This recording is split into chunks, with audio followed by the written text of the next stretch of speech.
This is lecture number DR001GS01. This is the first of the Mega Genius lectures and the first lecture of the Genius Formula series. It was recorded on 15 November 2000. The title of this lecture is The Truth About Intelligence.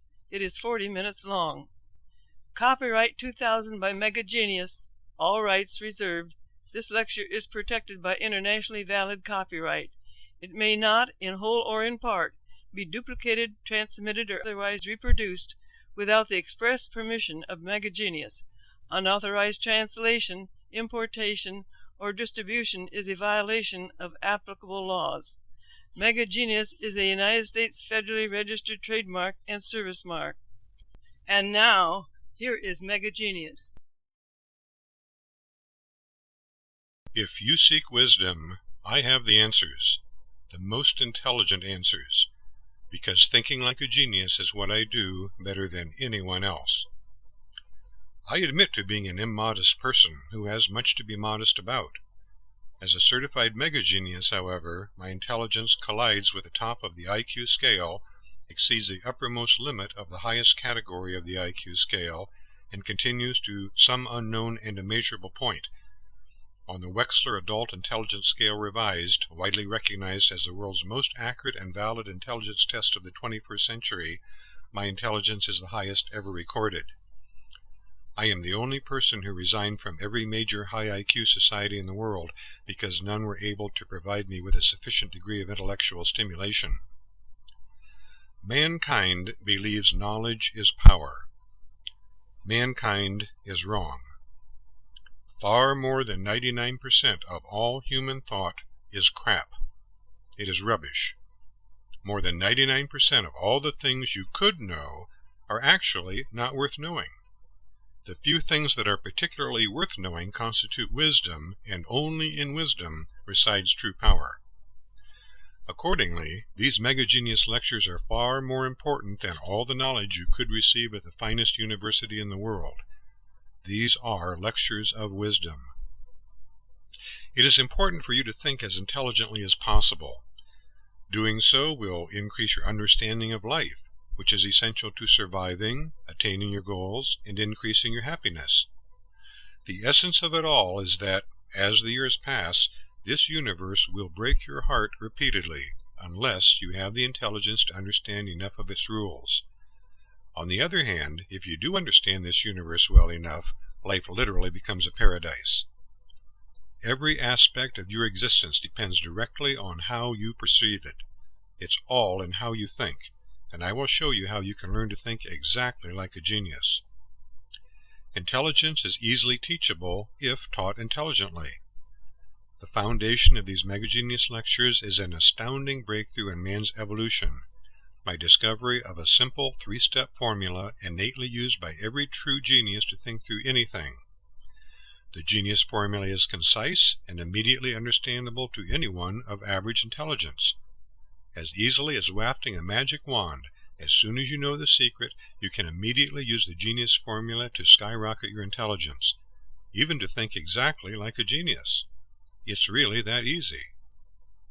The word genius conjures up visions of a curious soul, often with a startling appearance and offbeat mannerisms, living in unusual conditions and with a mind that continuously revs at breakneck speed while inherently disengaged from the universe.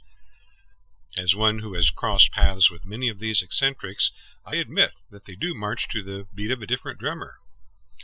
In fact, I'm speaking to you now from the most remote land on Earth, more than 2,500 miles. More than 4,000 kilometers away from the nearest continent, from high above the clouds on a colossal volcano in the middle of the Pacific Ocean. I, too, march to the tempo of my own composition. The human species, however, could never have civilized itself without geniuses. For example, what would our ideas of great literature, music, and scientific technology be in their absence? Odd though they may sometimes appear, geniuses are the vital lighthouses of our civilization, for it's largely their ideas of today that light the course of progress for all humanity. It's important to understand that there is an extensive difference between having a genius and being one. Most of us have a potential genius in at least one facet of life, whether we recognize and develop it or not. The intent of intelligence testing, however, is to examine and measure a broad range of critical points of intelligence, all of which must test extraordinarily well for a person to receive an exceptionally high IQ score. A fascinating characteristic of intelligence is that the lower a person's IQ, the more he disagrees with others, regardless of their intellect. Conversely, the higher a person's IQ, the more he permits others to believe as they choose and agrees with those whose intellects approximate his own.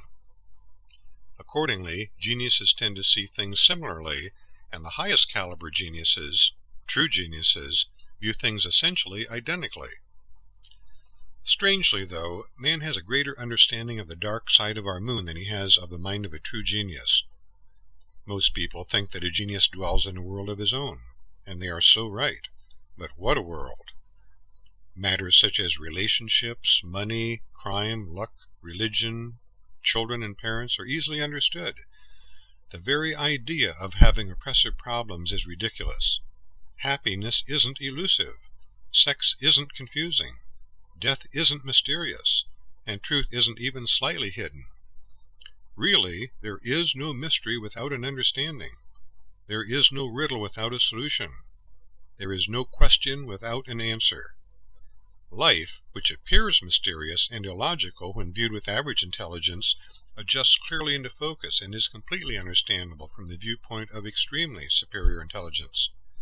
Everything in this universe makes perfect sense when you fit all the pieces together properly. Honestly, life doesn't have to be the complex riddle that envelops most people. It's all in how you look at it, and it just doesn't look anything like that to a true genius, because all things are as simple as they are understood. Now, it's not my intent to preach to you. There are innumerable things you know that I don't, and tasks you perform far better than I. Rather, I merely want to show you precisely how you can tremendously increase your intelligence and thereby attain true wisdom. That is the overall purpose of these Mega Genius lectures. You are not required to believe anything that I tell you. You should think for yourself. I ask only that you listen to the complete Mega Genius series of lectures with an open mind and accept only what makes sense to you. I'm confident you will find that your reality will begin to change momentarily. First, in the Genius Formula series of lectures, I'll introduce you to the simplicity of the three-step Genius Formula. Because the Genius Formula is such an exact distillate of how all true geniuses think, its powerful laser precision does the work for you. All you have to do is apply the three simple steps of the Genius Formula. You will quickly discover that the Genius Formula not only extends an intriguing promise of workability, it delivers. Second, in the Uncommon Sense series of lectures, you and I will intelligently explore many perplexing subjects essential to your life and happiness, including the secret of the human body, raising children properly, getting along with parents, effective education, a workable solution to crime, what's really wrong with politics, what the wisest people do with their money, the 7 steps to happiness, and evaluating friendships. We will also examine many subjects normally considered to be essentially beyond our control, including brainwashing, the mystery of death, creating your own luck, understanding the paranormal, how to always be right, the importance of ethics, the hidden truth of religion, and wisdom, knowledge worth knowing.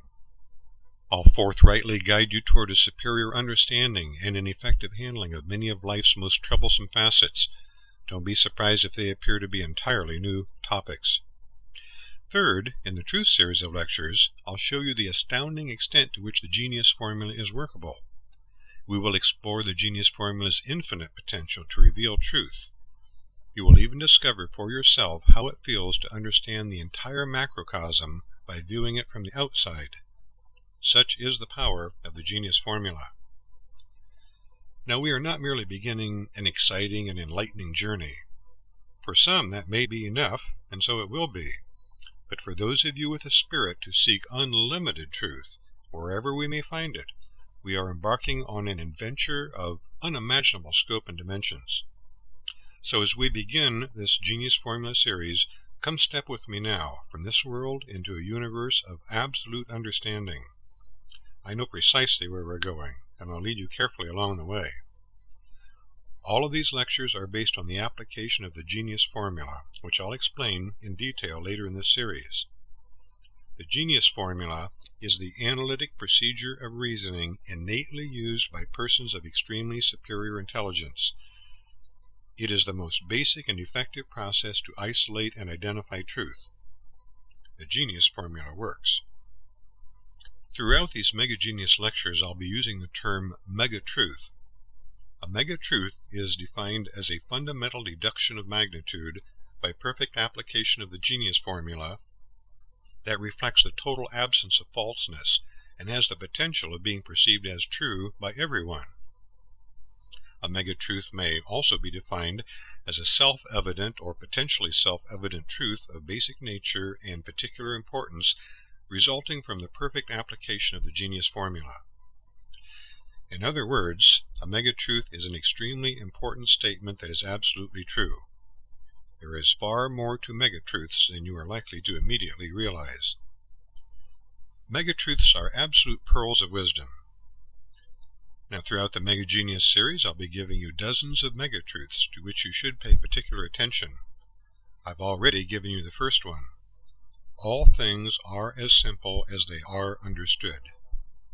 I'm going to begin now by giving you a conclusion that could be reached easily by a person of average intelligence. Then later, I'll give you a conclusion that someone of superior intelligence would reach. A conclusion of average intelligence would be this. High intelligence is customarily reflected by an extensive formal education and the frequent use of exceptional vocabulary. Geniuses, nevertheless, often suffer from neuroses, meaning compulsions and repressions, and are prone to bouts of severe depression. That would be a conclusion of average intelligence. All right, now, to understand what the Genius Formula is and how its use results in the extraordinary effects that it does, you need to understand the basics of intelligence. So let's address that now. Intelligence is something you have to have before you can define. If you don't have any, you won't know what it is. And if you have only a mediocre amount, you will merely have a vague idea of what you are attempting to describe. If you really have it, though, you know exactly what you have and can define it precisely. Mankind is still trying to get a handle on what it is. Whatever intelligence is, it's something you have to some extent, something you ought to expand, and something you need to know much more about. Sir Francis Galton was the first to attempt to measure intelligence by a test in London in 1882. Having theorized that intelligence relates to the five senses, Galton asked his volunteers to judge the weights of rocks, categorize noises, and allow themselves to be stuck with pins. In return, he gave them evaluations of their levels of intelligence, none of which I should think were very high. In 1904, the French government sought some uniform method of identifying and isolating dull students. In response, Alfred Binet and Dr. Theodore Simon devised a series of tests to measure a student's talents in approximately 50 areas, few of which had any reasonable relationship to determining intelligence.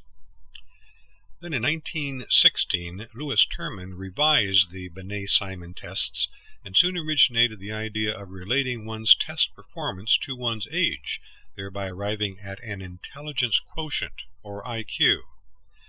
In theory, an individual of average IQ would score about 100, or more specifically 95 to 105. This form of representing intelligence by a figure was used broadly for many years, in spite of it representing particularly inaccurate scores for some of the young and some of the elderly. For example, a 2-year-old who tested equivalent to the average 3-year-old was said to have an IQ of 150, and the figure was often freely quoted by the child and his parents for years afterward. Yet, if retested as a young adult, his IQ was often found to be within the average range. Why? Well, the mathematical formula for determining IQ was not accurate, particularly with younger children, and the method is obsolete today. Nevertheless, Terman's idea resulted in a more concise method of expressing the word intelligence, IQ. Binet never tried to define intelligence, which was his first mistake, but he had enough sense to refer to his tests as mere stunts. Today, the Stanford-Binet tests, the Wechsler intelligence scales, and other tests in current use reflect years of refinement to those stunts. They provide some measure of one's recall of general information, numerical ability, spatial reasoning, vocabulary, verbal reasoning and fluency, perceptual speed, general comprehension, ingenuity, and so on.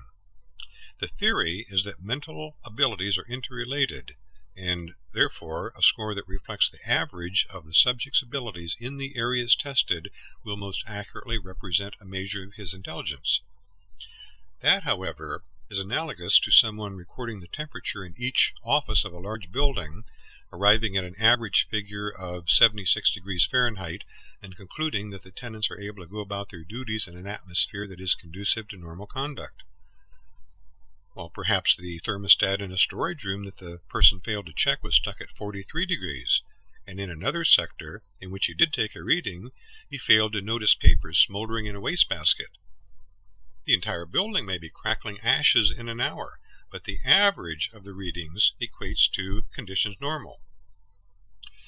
Now, if IQ tests did address intelligence accurately, they still would only measure it in relation to the intelligence of others, and then only if it fell reasonably near the range of the 46% of the population that is considered to be average. Some 16% is slightly duller, and another 16% is a bit brighter than average. Another 8% scores quite low, 70 to 80 IQ, and 8% scores particularly high, 120 to 135 IQ.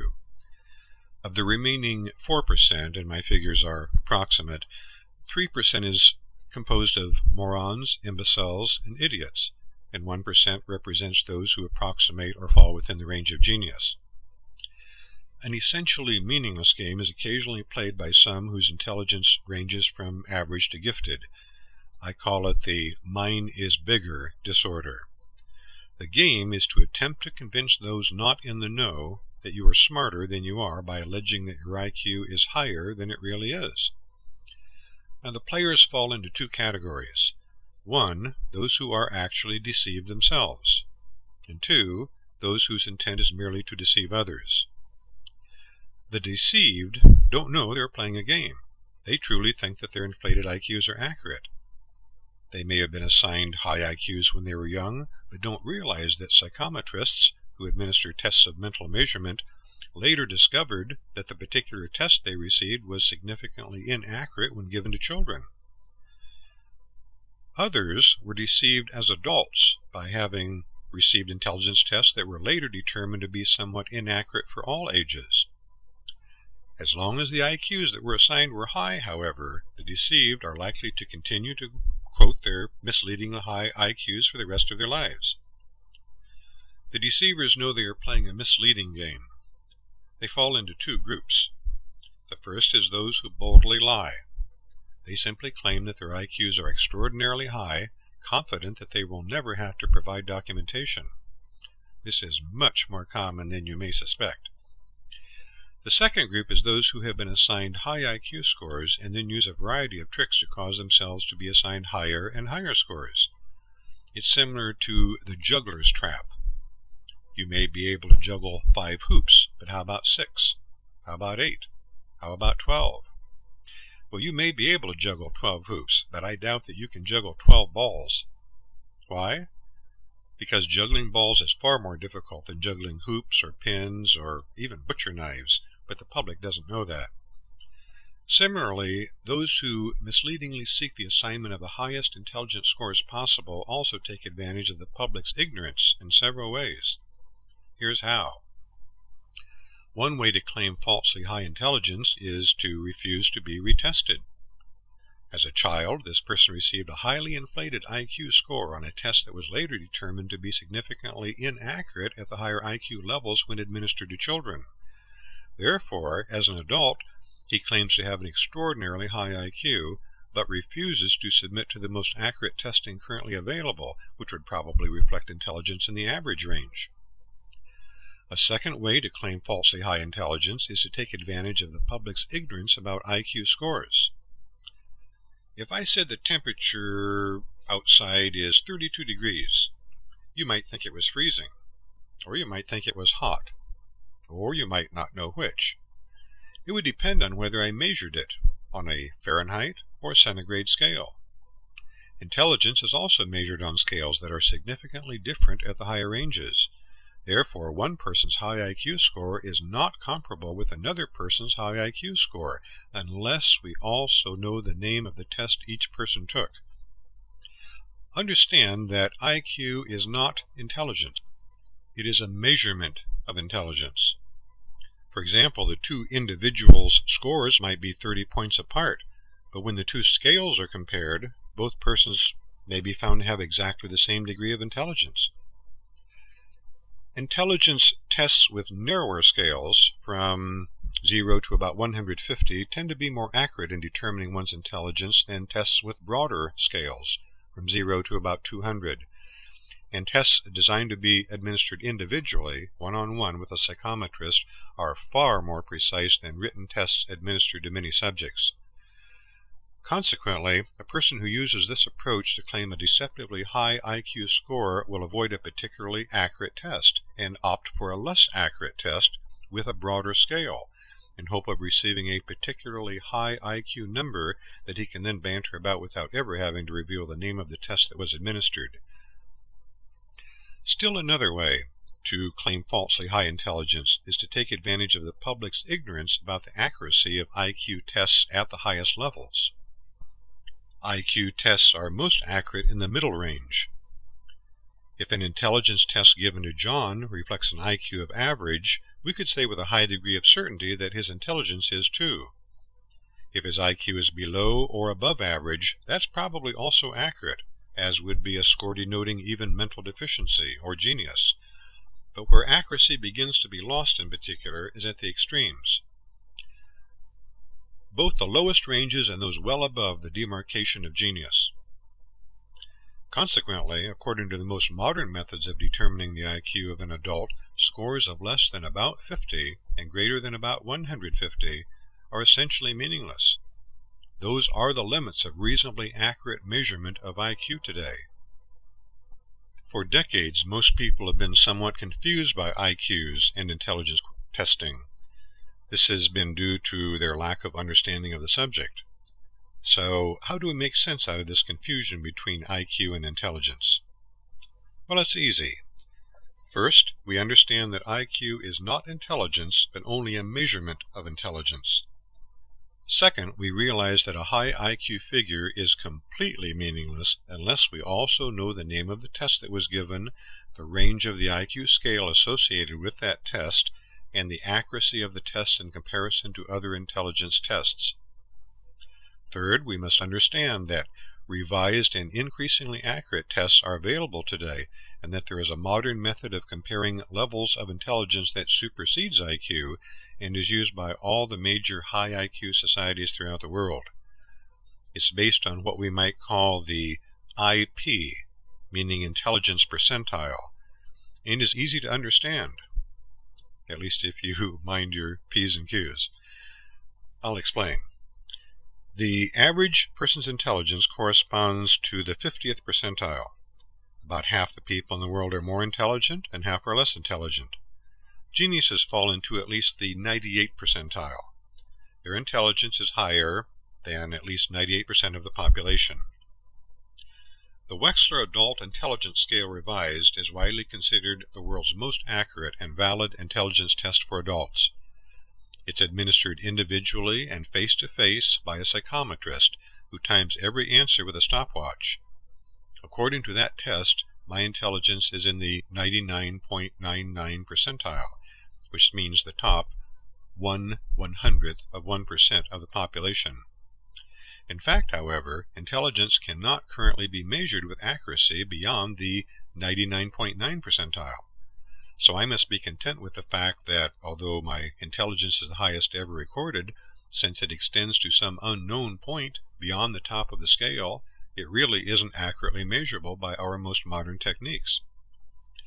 Consequently, I now find that it is my responsibility to advance our understanding of how to more accurately measure intelligence, including that at the highest ranges.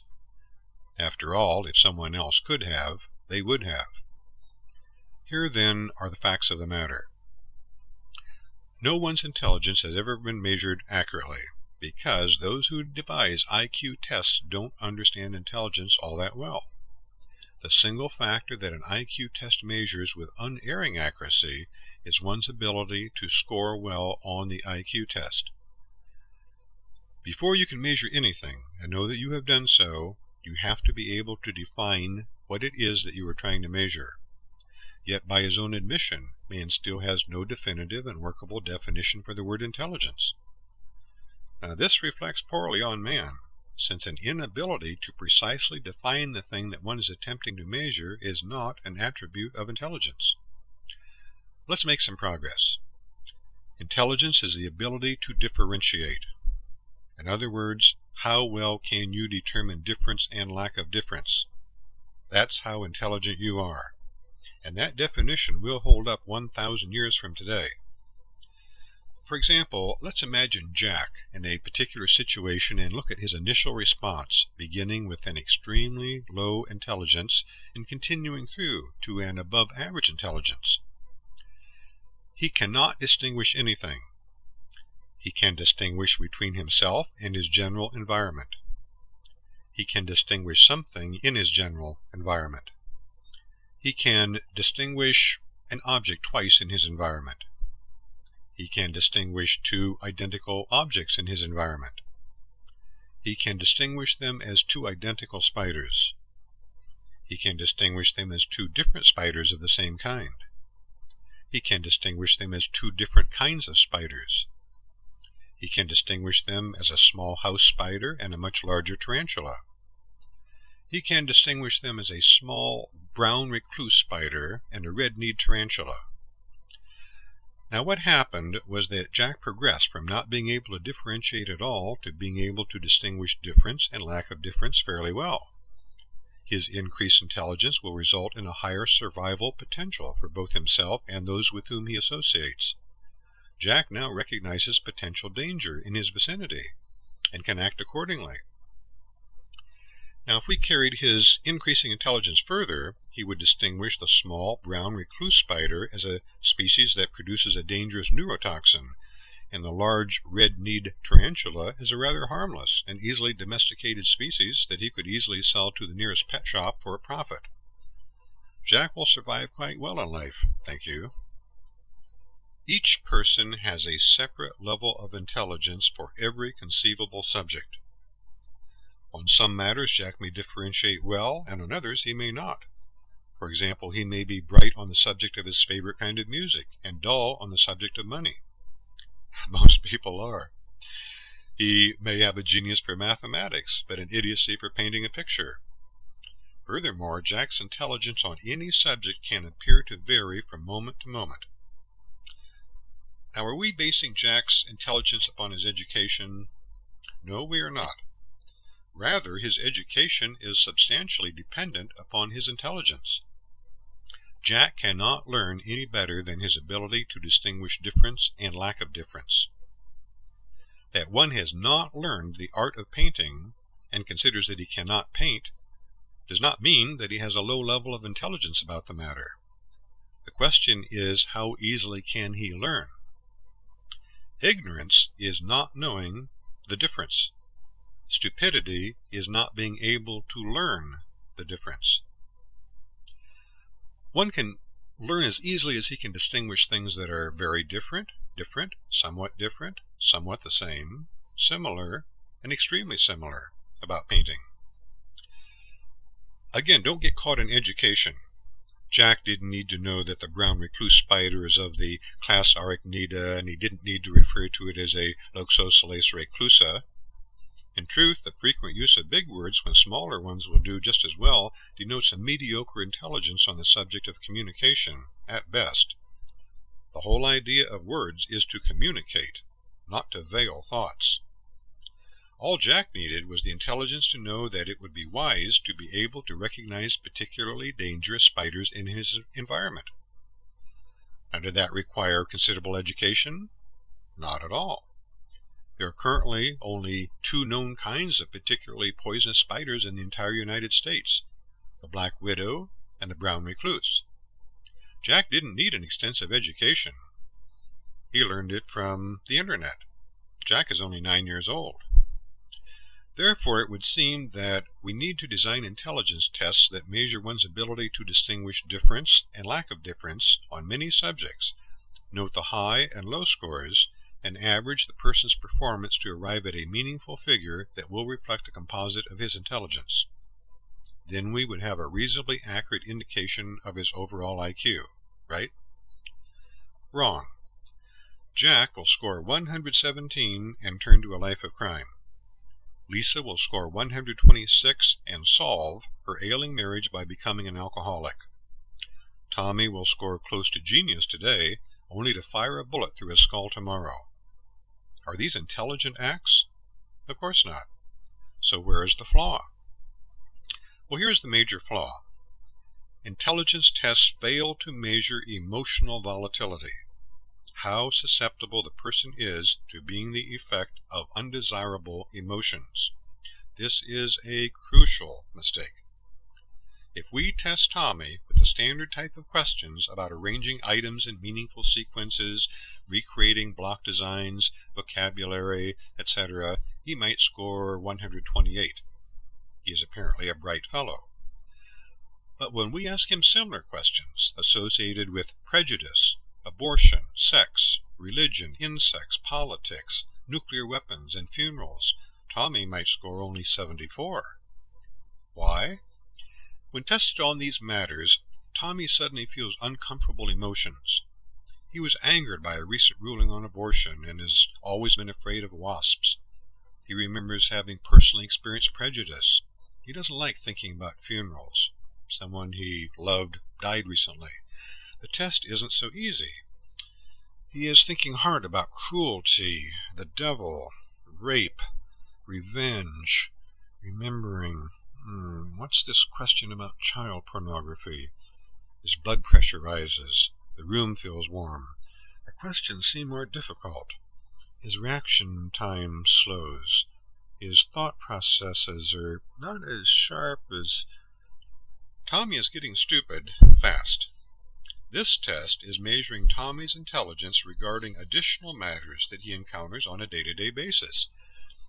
Now, at the moment, we don't care what his opinions are about abortion, religion, and sex, you understand. We just want to test his ability to think clearly about things that may cause him to feel unpleasant emotions. Is his ability to differentiate, meaning intelligence, sufficient to enable him to control his various emotions? Or is his intelligence so inadequate that just thinking about certain emotional subjects results in his emotions controlling him? In the end, we may find that Tommy, the near genius, is an imbecile on the subjects of forming and maintaining a sexual relationship, public speaking, and civil rights for minorities. In fact, when we examine Tommy's abilities more thoroughly, we may discover he isn't a near genius at all. His overall intelligence is in the average range. Finally, we have begun to intelligently measure Tommy's intelligence. So we see that one's intelligence varies with each subject in life and can change almost instantly on any subject depending on the emotions he feels at the moment. Incidentally, it really isn't his emotions, however, that cause him to be unintelligent. It's his inability to differentiate well on certain subjects that results in his feeling so uncontrollably emotional. The fact is that a person who is intellectually deficient on a subject is not necessarily in control of his emotions on that specific subject. For instance, if Sam is not too bright on the subject of sex, don't be surprised if he continually suffers a broken heart, or frequently erupts in a jealous rage, which is merely the unwillingness to allow others to communicate, or breaks out in a cold sweat if an effeminate man sits next to him. And if he can't discuss religion or politics without small droplets of blood collecting on his forehead, you know he is far from a genius on those subjects. Now what about the brilliant nuclear physicist who one day molests a child, or who suddenly leaves his home and loving family for Nani Wahine, the Tahitian firecracker, or who one night shoves his calculations aside and blasts his brain matter across the living room wall? Well, now you know the truth about why great minds sometimes do stupid things. You should also know that intelligence tests don't even begin to test the potential of the human mind. They only partially test the ability of the person to use and control his mind, which is why they will become far more accurate when they begin to address his ability and inability to control his emotions. But any ability can always be increased. Therefore, so can intelligence. Now let's look at some of the characteristics of a true genius, an entity that man has never had the technology to recognize. A true genius is a person with an exceptional ability to differentiate on any subject at any time. He has considerable aptitude in all areas and a pronounced ability to learn. He has a stable, enthusiastic temperament with no tendencies toward upsettedness or uncontrollable emotional outbursts of anger, hostility, or fear, nor does he ever suffer from depression. He is social, communicative, helpful, and well liked by both others and himself. A true genius loves his fellow human beings and has great understanding of them, regardless of their conditions or actions. Because higher intellect results in increased survival potential, we see this reflected in the true genius as happiness. For example, people who have a genius for something are happy just to talk about the subject. It is not true that a happy person is necessarily intelligent. He might even be spaced out and quite unaware of the world around him. Nevertheless, a person is no more intelligent than he is happy. You simply cannot be intelligent about a subject and be unhappy about it at the same time. This is a megatruth. Unhappiness is not an intelligent state of existence. It invariably indicates lack of intelligence about a matter. So we are glad to discover that a true genius has a pronounced inclination to smile at you and to smile back. After all, life cannot be serious to one who really understands it, and he cannot be a true genius unless he has the intelligence to be one of the most consistently happy people that you would ever hope to meet. So now we know several important facts about intelligence, including these. 1. We know how to accurately identify a genius in accordance with current testing procedures, which is by comparing IPs, intelligence percentiles. Number 2, we know what intelligence really is. It is the ability to differentiate. 3, we know what intelligence tests fail to measure. They fail to measure one's inability to control undesired emotions. Number 4, why apparent geniuses sometimes act foolishly, which is because having a genius is immensely different than being a genius. And 5, we know some basic characteristics of a true genius. Now, at the beginning of this lecture, I offered you a conclusion that could be reached easily by one of average intelligence, which was this. High intelligence is customarily reflected by an extensive formal education and the frequent use of exceptional vocabulary. Geniuses, nevertheless, often suffer from neuroses, meaning compulsions and repressions, and are prone to bouts of severe depression. Well, now I'll give you a conclusion that one of superior intelligence would reach, which would be this. There is no appreciable relationship between high intelligence and either formal education or the frequent use of exceptional vocabulary. True geniuses, however, have an extremely refined ability to differentiate, are consistently happy, are utterly immune to such vagaries as neuroses, depression, and nightmares, and are impossible to hypnotize. Now, the next step in understanding the genius formula is to take full advantage of the intelligence you already have by learning how to never think like a fool. We will do that by discovering precisely why you and others often reach erroneous conclusions. As a former professional magician of considerable experience, I invite you to sneak backstage with me in the next lecture to spy on the masters of deceit.